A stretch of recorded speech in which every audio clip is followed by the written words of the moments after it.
Welcome viewers, welcome to tree media. నేను doctor Deepthi from Crowns aesthetic solutions. మన వద్ద plastic surgery, cosmetology, cosmetic dentistry, psychology, ఈ ఇతరత్ర wings కలవు. ప్రస్తుతం మన బ్రాంచెస్ హైదరాబాద్ మరియు విజయవాడలో కలవు. లేదండి, ఇది జస్ట్ ఒక మిత్ మాత్రమే.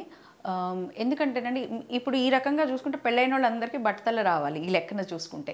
సో ఈ హస్తప్రయోగం కానివ్వండి, మీరు అన్న ఇతరత్ర ఇవన్నీ కూడా న్యాచురల్ ఫినామినా అండి. న్యాచురల్ ఫినామినా వల్ల మనకి జుట్టు రాలడం అనేది చాలా ప్రాక్టికల్గా దీనికి బేస్ లేదు. బికాజ్ ఎగ్జాంపుల్, మీరు హస్తప్రయోగం విషయాన్ని తీసుకుంటే కనుక ఆ ప్రక్రియలో పోయే ప్రోటీన్ చాలా చాలా చాలా తక్కువ. మనం రెగ్యులర్గా తీసుకునే ఫుడ్లో అంతకంటే 1000 రెట్లు ప్రోటీన్ ఎక్కువగానే అందుతూ ఉంటుంది. సో ఆ కొంచెం ప్రోటీన్ పోతుంది, దానివల్ల మనకి హెయిర్ లాస్ అవుతుంది అనే ఆలోచనలో ఉంటారు చాలామంది. సో దీని పట్ల డీటెయిల్డ్గా తెలుసుకున్నాకే మనం దాని గురించి ఈ భయాలు లాంటివి పెట్టుకోవాలి. అనవసరమైన భయాలతో యూత్ చాలా భయపడుతూ ఉందండి ఈ మధ్య. ఈ క్వశ్చన్స్ అడగలేక ఇబ్బంది పడుతూ మాకు మెయిల్స్ రాసేవాళ్ళు చాలామంది. సో ఈ విషయంలో ఏమాత్రం భయం లేదు. అలాగని స్ట్రెస్ పెంచుకోకూడదు. అదే పనిగా ఉన్నప్పుడు మెంటల్లీ స్ట్రెస్, గిల్ట్ ఫీలింగ్స్ ఇవన్నీ కూడా మనల్ని ఇబ్బంది పెడుతూ ఉంటాయి. సో ఆ గిల్ట్ ఫీలింగ్ ఒకసారి మనలో స్టార్ట్ అయితే మన కెరియర్ మీద, మన స్టడీస్ మీద, లేదా మనం చేసే పని మీద ప్రొడక్టివిటీ లేకపోవడం, కాన్సన్ట్రేషన్ లేకపోవడం జరుగుతూ ఉంటుంది. సో ఎప్పుడైనా సరే ఏదైనా మితంగా ఉండడం అనేది చాలా ఇంపార్టెంట్. సో చేసే పనులన్నీ ఆపి ఆలోచన అంతా ఈ హస్తప్రయోగము ఇలాంటి వాటి మీద ఉన్నప్పుడు డెఫినెట్గా అదొక స్ట్రెస్, అదొక గిల్ట్ ఫీలింగ్, దానివల్ల కూడా జుట్టు రాలుతుంది. అంతేకాని కేవలం ఇటువంటి న్యాచురల్ ఫినామినాన్ వల్ల మనకి జుట్టు రాలుతుంది, బట్టతలు వస్తుంది అంటే నో, అది కేవలం మిత్ మాత్రమే. ఫిజికల్ యాక్టివిటీ తక్కువ ఉన్నప్పుడు అమ్మాయిల్లో మామూలుగానే సెడెంటరీ లైఫ్ స్టైల్ కింద లెక్క కడతారనమాట. సో ఫిజికల్ యాక్టివిటీ లేదా ఈ సెక్సువల్ యాక్టివిటీస్ కొరవడినప్పుడు స్ట్రెస్ ద్వారా లేదా ఈ సెడెంటరీ లైఫ్ స్టైల్ ద్వారా హెయిర్ ఫాల్ ఉండే ఛాన్సెస్ ఉన్నాయి. కానీ కేవలం ఇటువంటి న్యాచురల్గా వచ్చే ఫీలింగ్స్ ఎక్కువగా అవ్వడం వల్ల హెయిర్ లాస్ అనేది ఉండదండి. దాని తాలూకా స్ట్రెస్, గిల్ట్ ఫీలింగ్ మాత్రమే మీకు హెయిర్ ఫాల్ని ఇవ్వగలదు. అంతేకాని సైంటిఫిక్గా కానీ, కెమికల్గా కానీ, ప్రాక్టికల్గా కానీ ఏ రకంగా కూడా హెయిర్ ఫాల్కి ఇటువంటి వాటికి అసలు సంబంధం లేదు. మనం రెగ్యులర్గా వాడే ఎలక్ట్రానిక్ గ్యాడ్జెట్స్ ద్వారా మనకి ఏమైనా జుట్టు రాలడం కానీ, స్కిన్ ట్యానింగ్ లాంటివి కానీ జరుగుతుందా అనేది ప్రశ్న. ఒకటి, స్కిన్ విషయానికి వస్తే ట్యానింగ్ అవ్వాలంటే అల్ట్రావైలెట్ రేడియేషన్ చాలా అవసరము. అల్ట్రావైలెట్ రేడియేషన్ ఉంటేనే స్కిన్ ట్యాన్ అవుద్ది.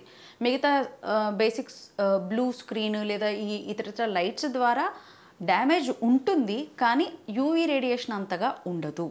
ఒకటి. రెండవది, సన్ స్క్రీన్ వాడకం అనేది ఇక్కడ డెఫినెట్గా హెల్ప్ అవుతుంది. ఈ గ్యాడ్జెట్స్ వాడడం ద్వారా మెయిన్ మనకి జరిగే నష్టం ఏంటంటేనండి, సెల్ ఎర్లీ మెచ్యూరిటీ గెయిన్ చేస్తూ ఉంటుంది. సెల్ డెత్ అనేది త్వరగా జరుగుతుంది. బీట్ స్కిన్ ఆర్ హెయిర్ ఏదైనా సరే బాడీలో cell maturity, early maturity gain చేయడం ద్వారా దాని ఏజ్ త్వరగా అయిపోయి సెల్ డెత్ అవుతుంది. సో ఎప్పుడైతే సెల్ డెత్ రేట్ ఎక్కువగా ఉంటుందో మనకి స్కిన్ అనేది ఫ్రెకిల్స్ రావడము, చుక్కలు చుక్కలుగా నల్లటి స్పాట్స్ రావడము, పిగ్మెంటేషన్ రావడము, ప్రోటీన్ తగ్గిపోయి సాగింగ్ అవ్వడము స్కిన్, ఇంకా స్కిన్కి సంబంధించిన చాలా ఇష్యూసే జరుగుతూ ఉంటాయి. ఇకపోతే హెయిర్ విషయానికి వస్తే ఎస్, గ్యాడ్జెట్స్ మన ఆరాలో అట్లీస్ట్ మన నుంచి ఒక 2 మీటర్స్ దూరంలో కనీసం మనం పడుకుంటున్నప్పుడైనా దూరంగా ఉండడం చాలా అవసరం. అట్లాంటి వాటికి మనం త్రూ అవుట్ ద డే జేబుల్లో మనం ఈ ఫోన్స్ ఇలాంటివి పెట్టుకొని ఉంటాం కదండి. డెఫినెట్గా ఆ రేస్ అనేవి మనల్ని ఎఫెక్ట్ చేస్తాయి.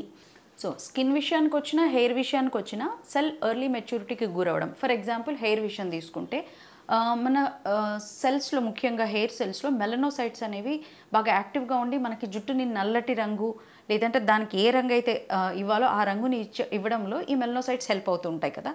సో ఈ గ్యాడ్జెట్స్ ఎక్కువగా మన దగ్గరలో రోజంతా కూడా ఉండడం వల్ల ఈ మెలనోసైట్స్కి కొంత థ్రెట్ ఉందండి. సో అవి తొందరగా ష్రింక్ అవ్వడం, డెత్ అవ్వడం వాటివి జరిగినప్పుడు తెల్ల వెంట్రుకలు రావడం అనేది జరుగుతూ ఉంటుంది. సో చాలామందికి తెల్ల వెంట్రుకలు, కొంతమందికి అయితే కనుబొమ్మలు కూడా తెల్ల వెంట్రుకలు అవుతూ ఉంటాయి. సో అలాంటప్పుడు ఒకసారి చూసుకోవాలి, మనం ఏమైనా ఎక్కువగా ఇట్లాంటి ఎలక్ట్రానిక్ డివైసెస్ని దగ్గరలో పెట్టుకుంటున్నామా రోజంతా అనేది. వాటి వాడుకని లిమిట్ చేయడము, ఎస్పెషలీ చీకటి పడ్డాక అస్సలు వీటి జోలికి వెళ్ళకపోవడం బెటర్. మనకి ఫోన్లో కూడా ఇలా ఉంటుంది కదండి, ఇక్కడ గ్రే మోడ్ పెట్టుకోవచ్చు ఇలా.